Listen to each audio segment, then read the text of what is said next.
الرجيم بسم الله الرحمن الرحيم إذا وقعت الواقعة ليس لوقعتها كاذبة خافضة رافعة إذا رجت الأرض رجا وبست الجبال بسا. سورۃ الواقعہ پہلی آیت اسی سے شروع ہوتی ہے. اذا وقعت الواقعہ، اسی مناسبت سے اس سورہ کا نام سورہ واقعہ ہے. مزید یہ کہ اس واقعے کے بارے میں ہی اس سورہ کے اندر تفصیل زیادہ تر موجود ہے. وقع یقع واقعۃ، واقع ہونے والی چیز. چنانچہ عربی کا لفظ عربی کے جوں کے تو معنی میں اردو میں بھی منتقل ہوا. حادثہ، واقعہ اردو میں بھی اسی معنی میں منتقل ہو گیا. یہ عام عربی زبان کا لفظ ہے، عام معنی میں ہے، لیکن یہاں پر شریعت کے خصوصی معنی مراد ہیں. واقعہ نام ہے قیامت کا. قیامت کے کئی نام ہیں، یعنی دراصل قیامت کے کئی کام ہیں، کئی اوصاف ہیں، کئی حالات ہیں. ہر حالت کے اعتبار سے اس کا ایک ایک نام ہے.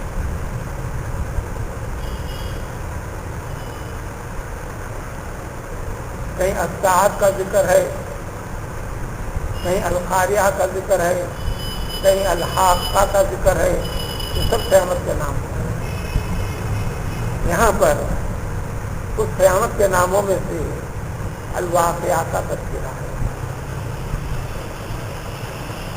ہر زبان میں ایک عام زبان کے الفاظ ہوتے ہیں، معنی ہوتے ہیں. وہی لفظ کسی خاص میدان میں، فیلڈ میں، کمپنیوں کی اصطلاح میں وہ لفظ آتا ہے تو اس کو ایک خاص مطلب رکھتا ہے. حساب و کتاب کی دنیا میں وہ لفظ منتقل ہوتا ہے تو ایک خاص معنی دیتا ہے. کھیل کود کی میدان میں وہ لفظ منتقل ہوتا ہے تو ایک خاص معنی کو لے لیتا ہے. اصل معنی کی اصلیت جھلک اس میں ضرور رہتی ہے، وہ ختم نہیں ہوتی. تو اس طرح ہر زبان میں جو لفظ ہوتا ہے ایک لغت یعنی اصل معنی کے اعتبار سے ہوتا ہے، اس کی مناسبت سے دوسرے معنی میں بھی منتقل ہونے لگتا ہے. اس طرح قرآن نے آ کر عربی زبان جو جاری و ساری تھی، اس عربی زبان کی خصوصیات کو بڑھا دیا. اس عربی زبان میں کئی الفاظ کا اضافہ کر دیا، بلکہ ساری کی ساری عربی زبان کے اوپر اپنا اثر، اپنی چھاپ کو پیدا کر دیا. شریعت کا ہر لفظ شریعت کے آنے سے پہلے، قرآن کے آنے سے پہلے وہ لفظ تھا، ایک خاص معنی میں تھا. قرآن آ کر ایک اور خاص معنی میں اس کی منتقلی کر دیا. جس میں صلاۃ کا لفظ تھا پہلے سے صرف دعا کے معنی میں تھا. شریعت نے آ کر نماز کے مخصوص ارکان کو ادا کرنے کا نام دے دیا. اسی طرح زکوٰۃ کسی چیز میں اضافہ کرنا، پاک صاف کرنے کے معنی میں تھا. شریعت نے آ کر سال بھر کے اختتام پر جمع شدہ مال اور پونجی کا مخصوص حصہ نکال کر اللہ کی نیت سے، اللہ کے حکم کی اتباع میں نکالنے کا نام زکوٰۃ قرار دے دیا. یہی حال کم و بیش ہر زبان میں ہوتا ہے. جو لٹریری میدان میں رہتا ہے، ادبیات کے میدان میں جو بڑھتا ہے، آگے بڑھتا ہے، کوئی بھی قسم کی تحقیق ہر زبان میں کرتے چلتا ہے. جو عام، جو ٹیکنیکل فن سے تعلق رکھنے والوں کے پاس اس قسم کا فرق کچھ بھی ہوتا نہیں. الغرض سورہ واقعہ مکی ہے. توحید کے بارے میں، اللہ کی قدرت کے بارے میں، اللہ کے صفات اور حقیقت کو ذکر کرنے کے بارے میں تاکہ ان چیزوں کے اوپر سن کر انسان غور و فکر کر کر اپنے رب کا مقام معلوم کرے کہ وہ تمہارا رب جس طرح صفت جمال رکھتا ہے، رحم کرتا ہے، اسی طرح تمہارے رب کی صفت جلال کی بھی ہے۔ نافرمانی کرنے والوں کے لیے غضب کا اظہار کرتا ہے اور ناراضگی کی وجہ سے غضب اور عذاب کو نازل بھی کرتا ہے۔ یہ دنیا کے اندر ہے چیزیں، کہ مستقل طور پر فیصلہ آخرت میں بھی ان دو پہلوؤں میں ہوگا۔ سورہ 96 آیات ہیں، چھوٹی چھوٹی قرأت کوفی پڑھنے والوں کے پاس، بصری والوں کے پاس 96 آیاتیں ہو جاتی ہیں، کوفیوں پر 96، بصریوں پر 97 ہو جاتے ہیں۔ حجازی یعنی مکے والے اور ملک شام کے قرہ قرآن جھوکا تو اتنا ہی، کوئی لفظ اضافہ نہیں، لیکن آیتوں کی حد بندی میں وہ لوگ 97 میں چلے جاتے ہیں۔ تو یہ فرق ہے۔ تو پھر آپ کے پاس جو ایک خبر اطلاع جو عام ہے، پورے قرآن کے اندر 6667 آیتیں ہیں، کوئی اعتبار سے صحیح ہے، اور ان اختلافات کے لحاظ سے 6200، 250، 300 تک آتے ہیں۔ جو قرآن ہمارے ہاتھ میں موجود ہے یہ قرأت کوفی ہے، امام عاصم کوفی رحمۃ اللہ علیہ کے پڑھے جانے کے طریقے کے لحاظ سے قرآن کے اندر تلاوت کے اندر سب سے پہلا مقام درجہ قرأت کا آتا ہے، اس کے بعد درجہ الگ چیزوں کا آتا ہے۔ اس لیے قرآن کے اندر انسان اپنی حیثیت سے عمر کا فرق نہیں، لفظ کو صاف کرنے کی جد و جہد کرنا ہے۔ اسلامی تعلیم کا مطلب ہم سمجھتے ہیں کہ ہم چھوٹے بچوں کو مسجد کو بھیج دو، کسی ایک عربی والے کو گھر کے پر مقرر کر دو، وہ کیا پڑھاتا، کیسا پڑھاتا، انہیں کیسا ہے، ہم کو جاننے کی ضرورت نہیں، حقیقت ماننے کی ضرورت نہیں، بس وہ آ رہا ہے اور جا رہا ہے، اور میں نے کیا کرتا ہوں پر میں اتنے پیسے نکال دیا، یہ سمجھ گیا کہ میں نے قرآن کے ساتھ اس کی جوڑ دیا۔ یہ سمجھ جو پیدا کیا ہے وہ خود پہلے ترجمے نہ سمجھ ہے، اس کو بھی ضرورت ہے اپنے اعتبار سے۔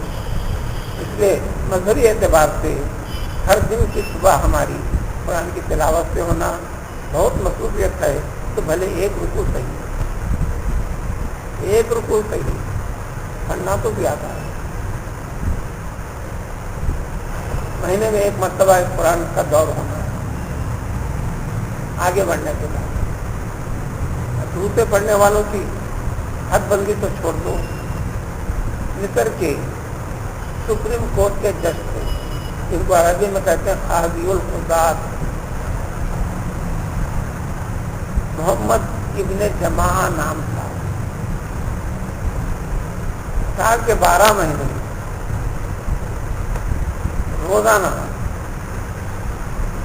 جو قرآن پڑھتے تھے، روزانہ ایک قرآن کم سے کم پڑھتے تھے، مہینے میں 30 قرآن پڑھتے تھے کم سے کم، اور رمضان کے مہینے میں 96 قرآن پڑھتے تھے، پورا ختم کرتے تھے، اور کبھی اپنے کام کے اندر خلل واقع ہونے بھی نہیں دیا۔ سپریم کورٹ کے جج تھے اور اپنے مصروفیت میں مشغول و مصروف تھے۔ کثرت تلاوت زبان کے اوپر سہل کر دیتی ہے، تلاوت کو آسان ہو جاتا ہے، پھر پڑھنے لگتا ہے۔ صرف ختم کر دینا ہی کام نہیں، بلکہ اس کے تلفظ کو خاص طور پر دھیان رکھنا ضروری ہے اپنے لحاظ سے۔ پورے فن تجوید اگر پڑھنے کا موقع نہ بھی ملے، صرف اتنی کوشش کرنی چاہیے جو حروف تہجی عربی کے 29 جو ہیں، ایک ہی حد کو لے کر کسی کے سامنے اصلاح کر لے، بات کو کس طرح پڑھنا، تا کو کس طرح پڑھنا، ایک نے کئی مرتبہ خالی تا کی مشق کر لیے، را کی مشق کر لیے، سا کی مشق کر لیے، دال کی مشق کر لیے، دال کی مشق کر لیے، زے کی مشق کر لیے، تو قریب قریب تلفظ صحیح ہو جاتا ہے۔ فن میں گھسنے داخل ہونے کی ضرورت بھی نہیں. پھر اس کے بعد فنی چیزیں بعد میں دھیرے دھیرے وہ آسانی سے معلوم ہو جاتی ہے. حدیث شریف میں ہے کہ جب تم قرآن پڑھو تو اپنی طاقت کے مطابق اس سے ایک اچھا رنگ پیدا کرنے کی کوشش کرو، کیونکہ اللہ کا کلام ہے. جب یہ حکم ہے کہ یہ تلاوت عبادت ہوئی، یہ اہتمام عبادت ہوئی. اس ضمن میں بحث آ گئی اس لیے کہ آیتوں کے اختلاف کو ذکر کرتے ہوئے قاریوں کا اختلاف ذکر کرنے کی جب نوبت آ گئی تو یہ بحث تھوڑی سی آگے غیر متعلقہ تفصیل سے غیر متعلقہ چیز آ گئی. یہ واقعہ قیامت کے ناموں میں سے ایک نام ہے، یعنی معنی سے ہٹ کر اس کا نام ہو گیا. جب وہ واقع ہونے والی چیز واقع ہو جائے گی، یعنی وہ واقعہ ہو جائے گا، یعنی ایک وقت اللہ نے مقرر فرمایا رکھا ہے قیامت واقع ہوگی، اس کا نام ہے واقعہ. پھر تاکید فرمائی نہیں تلی وقت یا کاذبہ، اس واقعے کے واقع ہونے میں ذرہ برابر بھی جھوٹ نہیں ہے، یعنی حق ہے، سچ ہے. یعنی ساری کائنات کا وجود ختم ہونے والا ہے، سارے مخلوقات فنا ہونے والے ہیں، اور یہ حق ہے، سچ ہے. کیا ہوگا اس وقت؟ خافضۃ الرافعہ، بعض کے حق میں خافضہ ہوگا، بعض کے حق میں رافعہ ہوگا. رافع کی ضد خافض ہے. اللہ کے ناموں میں سے بھی اسماء الحسنی میں بھی آپ کو ملے گا، خافض بھی ملے گا، رافع بھی ملے گا. رافع سمجھ میں آ جائے تو اس کے معنی خافض کے خود سمجھ میں آ جاتا ہے. رافع چونکہ اردو میں بھی چل پڑا ہے، رفیع اونچا بلند. رافع کسی کو اونچا کرنے والا، بڑا کرنے والا، عزت بخشنے والا، اس کی شان و شوکت کو اور بڑھانے والا. ہماری دنیا کے انسان ابتدا سے لے کر انتہا تک جو ہیں قیامت جب واقع ہو جائیں گی تو سارے انسانوں کے لیے اس میں سے دو حصے بن جائیں گے. ایک کے حق میں رافع ہوں گا، اس کی ضد ہے، الٹا ہے خافضہ. دوسرے کے حق میں نیچا کرنے والا، ذلیل کرنے والا، رسوا کرنے والا.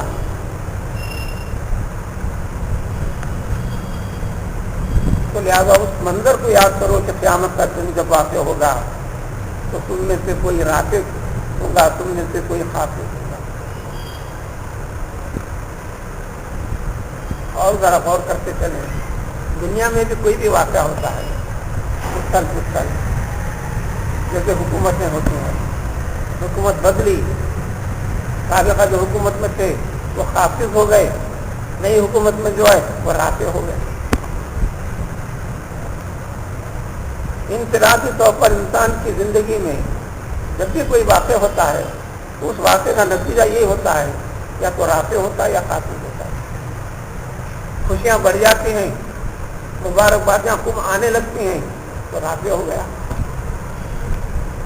لوگوں سے نظر بچا کر چھپنے لگتا ہے کیونکہ ایسا کام ہو گیا، ایسی حرکت ہو گئی، سر نیچے رکھتا ہے، لوگ بری نظر سے اس پر نظر ڈالتے ہیں تو گیا وہ خافض ہو گیا. تو قیامت کے دن بھی اللہ تعالیٰ جو قیامت قائم کریں گے سارے انسانوں میں سے کوئی رافع ہوگا، کوئی خافض ہوگا. یہ نتیجہ اذا رجت الارض رجا.